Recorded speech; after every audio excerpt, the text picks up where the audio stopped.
मधुबन के बाबा, मधुबन के बाबा मुरली वाले, आपका क्या कहना, आपका क्या कहना। ओम शांति। आज 11 सितंबर 2024 के साकार मधुर महावाक्य हैं। आज मीठे मीठे बाप दादा बोले, मीठे बच्चे, तुम बाप के पास आए हो अपने कैरेक्टर्स सुधारने, तुम्हें अभी दैवी कैरेक्टर्स बनाने हैं। बाबा ने कहा, मीठे बच्चे, तुम बाप के पास आए हो अपने कैरेक्टर्स सुधारने, तुम्हें अभी दैवी कैरेक्टर्स बनाने हैं। बाबा ने आज प्रश्न पूछा कि तुम बच्चों को आंखें बंद करके बैठने की मना क्यों की जाती है। तो उत्तर में बाबा ने समझाया, क्योंकि नज़र से निहाल करने वाला बाप तुम्हारे सम्मुख है। अगर आंखें बंद होंगी तो निहाल कैसे होंगे। स्कूल में आंखें बंद करके नहीं बैठते हैं, आंखें बंद होंगी तो सुस्ती आएगी। तुम बच्चे तो स्कूल में पढ़ाई पढ़ रहे हो, ये सोर्स ऑफ इनकम है, लाखों पद्मों की कमाई हो रही है, कमाई में सुस्ती उदासी नहीं आ सकती। ओम शांति। मीठे मीठे रूहानी बच्चों प्रति बाप समझाते हैं। यह तो बच्चे जानते हैं कि रूहानी बाप परम धाम से आकर हमको पढ़ा रहे हैं। क्या पढ़ा रहे हैं? बाप के साथ आत्मा का योग लगाना सिखलाते हैं, जिसको याद की यात्रा कहा जाता है। यह भी बताया है, बाप को याद करते करते मीठे रूहानी बच्चे, तुम पवित्र बन अपने पवित्र शांति धाम में पहुंच जाएंगे। कितनी सहज समझानी है। अपने को आत्मा समझो और अपने प्रीतम बेहद के बाप को याद करो, तो तुम्हारे जन्म जन्मांतर के पाप जो हैं वह भस्म होते जाएंगे। इसको ही योग अग्नि कहा जाता है। यह भारत का प्राचीन राजयोग है, जो बाप ही हर 5000 वर्ष के बाद आकर सिखलाते हैं। बेहद का बाप ही भारत में इस साधारण तन में आकर तुम बच्चों को समझाते हैं। इस याद से ही तुम्हारे जन्म जन्मांतर के पाप कट जाएंगे, क्योंकि बाप पतित पावन है और सर्वशक्तिमान है। तुम्हारी आत्मा की बैटरी अभी तमो प्रधान बन गई है। जो सतो प्रधान थी, अब उनको फिर से सतो प्रधान कैसे बनाएं, जो तुम सतो प्रधान दुनिया में जा सको, वो शांति धाम घर में जा सको। बच्चों को ये बहुत अच्छी रीति याद रखना है। बाप बच्चों को यह डोज देते हैं। यह याद की यात्रा उठते बैठते चलते फिरते तुम कर सकते हो। जितना हो सके ग्रस्त व्यवहार में रहते हुए कमल फूल समान पवित्र रहना है। बाप को भी याद करना है और साथ साथ दैवी गुण भी धारण करने हैं, क्योंकि दुनिया वालों के तो आसुरी कैरेक्टर्स हैं। तुम बच्चे यहाँ आए हो दैवी कैरेक्टर्स बनाने।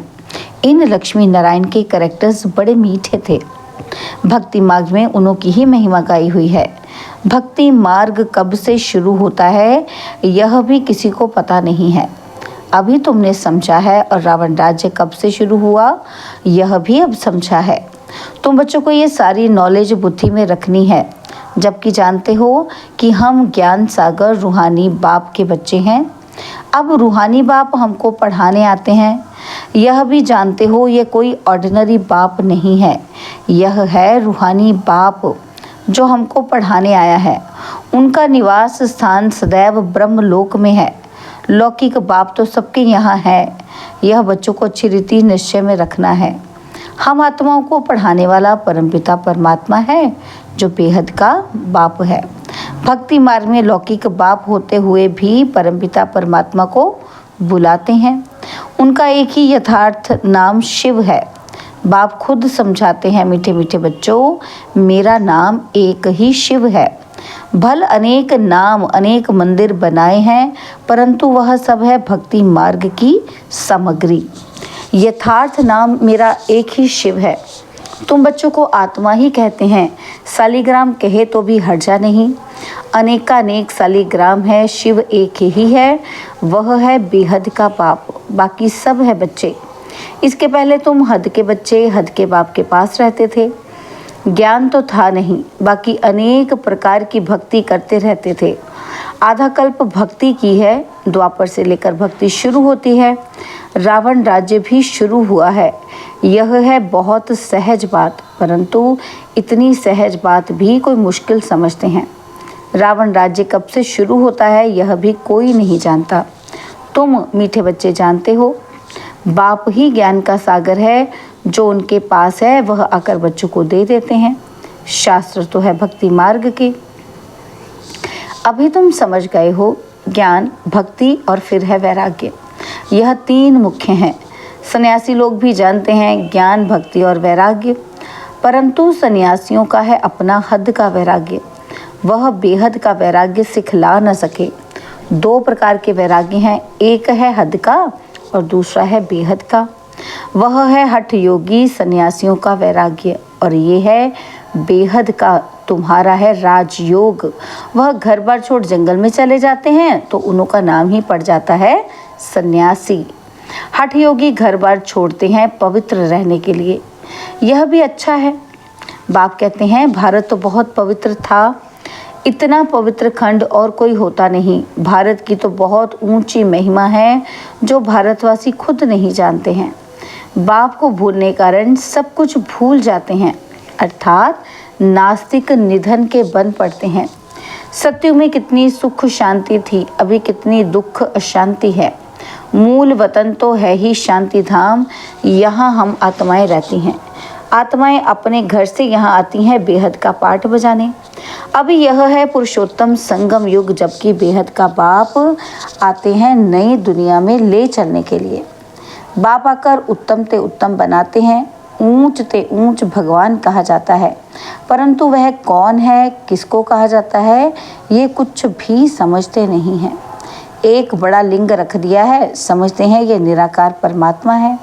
हम आत्माओं का वह बाप है, यह भी नहीं समझते, सिर्फ पूजा करते हैं। हमेशा शिव बाबा कहते हैं, रुद्र बाबा व बबुलनाथ बाबा नहीं कहेंगे। तुम लिखते भी हो शिव बाबा याद है, वर्षा याद है। यह स्लोगन्स घर घर में लगाने चाहिए। शिव बाबा को याद करो तो पाप भस्म होंगे, क्योंकि पतित पावन एक ही बाप है।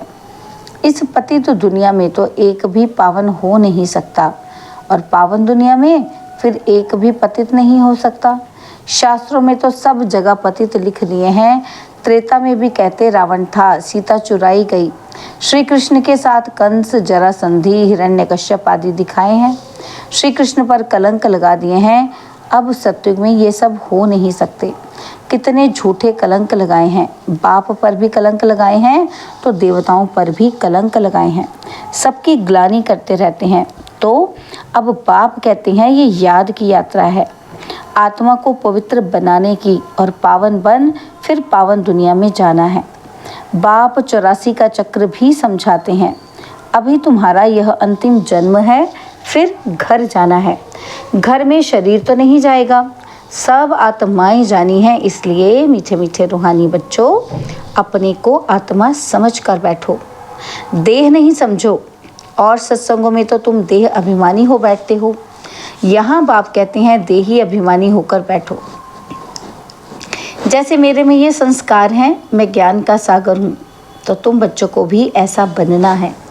बेहद के बाप और हद के बाप का कंट्रास्ट भी बतलाते हैं। बेहद का बाप बैठ तुमको सारा ज्ञान समझाते हैं। आगे नहीं जानते थे, अभी सृष्टि का चक्र कैसे फिरता है, उनका आदि मध्य अंत और चक्र की आयु कितनी है, सब बतलाते हैं। भक्ति मार्ग में तो कल्प की आयु लाखों वर्ष सुनाकर घोर अंधियारे में डाल दिया है। नीचे ही उतरते आए हैं। कहते भी हैं ना कि जितना हम भक्ति करेंगे उतना बाप को नीचे खींचेंगे, बाप आकर हमको पावन बनाएंगे। बाबा कहते बाप को खींचते हैं क्योंकि पतित हैं, बड़े दुखी बन जाते हैं। फिर कहते हैं हम बाप को बुलाते हैं। बाप भी देखते हैं कि बिल्कुल दुखी तमो प्रधान बन गए हैं। 5000 वर्ष पूरे हुए हैं, तब फिर आते हैं। यह पढ़ाई कोई इस पुरानी दुनिया के लिए नहीं है, तुम्हारी आत्मा धारण कर साथ ले जाएगी।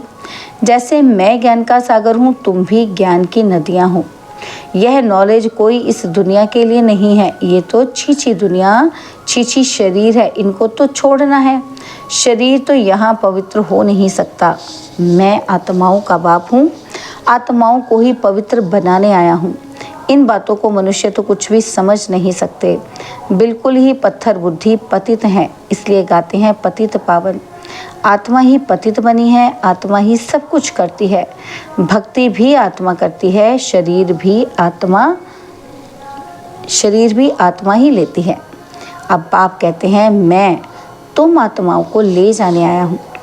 मैं बेहद का बाप तुम आत्माओं के बुलावे पर आया हूँ। तुमने कितना पुकारा है, अभी तक भी पुकारते रहते हैं कि हे पतित पावन, ओ गॉड फादर, आकर इस पुरानी दुनिया के दुखों से, डेविल से लिबरेट करो, तो हम सब घर में चले जाएं। और तो कोई को पता ही नहीं है कि हमारा घर कहाँ है, घर में कैसे कब जाएंगे। मुक्ति में जाने के लिए कितना माथा मारते हैं, कितने गुरु करते हैं, जन्म जन्मांतर माथा मारते चले आए हैं। वे गुरु लोग जीवन मुक्ति के सुखों को तो जानते ही नहीं। वे चाहते हैं मुक्ति, कहते भी हैं विश्व में शांति कैसे हो। सन्यासी भी मुक्ति को ही जानते हैं, जीवन मुक्ति को तो जानते नहीं, परंतु मुक्ति जीवन मुक्ति दोनों वर्षा बाप ही देते हैं। तुम जब जीवन मुक्ति में रहते हो तो बाकी सब मुक्ति में चले जाते हैं। अभी तुम बच्चे नॉलेज ले रहे हो ये बनने के लिए। तुमने ही सबसे जास्ती सुख देखा है और फिर सबसे जास्ती दुख भी तुमने देखा है। आदि सनातन देवी देवता धर्म वाले तुम ही फिर धर्म भ्रष्ट कर्म भ्रष्ट हो गए हो। तुम पवित्र प्रवृत्ति मार्ग वाले थे, ये लक्ष्मी नारायण पवित्र प्रवृत्ति मार्ग के हैं। घर बार छोड़ना ये सन्यासियों का धर्म है। सन्यासी भी पहले अच्छे थे, तुम भी पहले बहुत अच्छे थे, अभी तमो प्रधान बने हो। बाप कहते हैं ये ड्रामा का खेल है। बाप समझाते हैं ये पढ़ाई है ही नहीं दुनिया के लिए। पतित शरीर पतित दुनिया में ड्रामा अनुसार हमको फिर 5000 वर्ष के बाद आना पड़ता है। ना कल्प लाखों वर्ष का है, ना मैं सर्वव्यापी हूँ। ये तो तुम मेरी ग्लानि करते आए हो, मैं फिर भी तुम पर कितना उपकार करता हूँ। जितनी शिव बाबा की ग्लानि की है उतना और कोई की नहीं है। जो बाप तुमको विश्व का मालिक बनाते हैं उनके लिए तुम कहते रहते हो सर्वव्यापी है। जब ग्लानि की भी हद हो जाती है तब फिर मैं आकर उपकार करता हूँ। यह है पुरुषोत्तम संगम युग, कल्याणकारी युग, जबकि तुमको पवित्र बनाने आता हूँ। कितनी सहज युक्ति पावन बनाने की बतलाते हैं। तुमने भक्ति मार्ग में बहुत धक्के खाए हैं।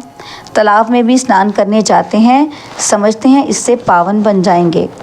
अब कहाँ वह पानी और कहाँ पतित पावन बाप। वह सब है भक्ति मार्ग और यह है ज्ञान मार्ग। मनुष्य कितने घोर अंधेरे में है, कुंभकर्ण की नींद में सोए हुए हैं। ये तो तुम जानते हो। गाया भी जाता है विनाश काले विपरीत बुद्धि विनश्यन्ति। अभी तुम्हारी नंबरवार पुरुषार्थ अनुसार प्रीत बुद्धि है, पूरी नहीं है क्योंकि माया घड़ी घड़ी भुला देती है। यह है 5 विकारों की लड़ाई। 5 विकारों को रावण कहा जाता है। रावण पर गधे का शीश दिखाते हैं। बाबा ने ये भी समझाया है कि स्कूल में कब आंखें बंद करके नहीं बैठना होता है। वह तो भक्ति मार्ग में भगवान को याद करने की शिक्षा देते हैं कि आंखें बंद करके बैठो। यहाँ तो बाप कहते हैं ये स्कूल है। सुना भी है कि नज़र से निहाल, कहते हैं ये जादूगर है। अरे वह तो गायन भी है। देवताएं भी नज़र से निहाल होते हैं। नज़र से मनुष्य को देवता बनाने वाला जादूगर हुआ ना। बाप बैटरी चार्ज करे और बच्चे आंखें बंद कर बैठें तो क्या कहेंगे। स्कूल में आंखें बंद कर नहीं बैठते, नहीं तो सुस्ती आती है।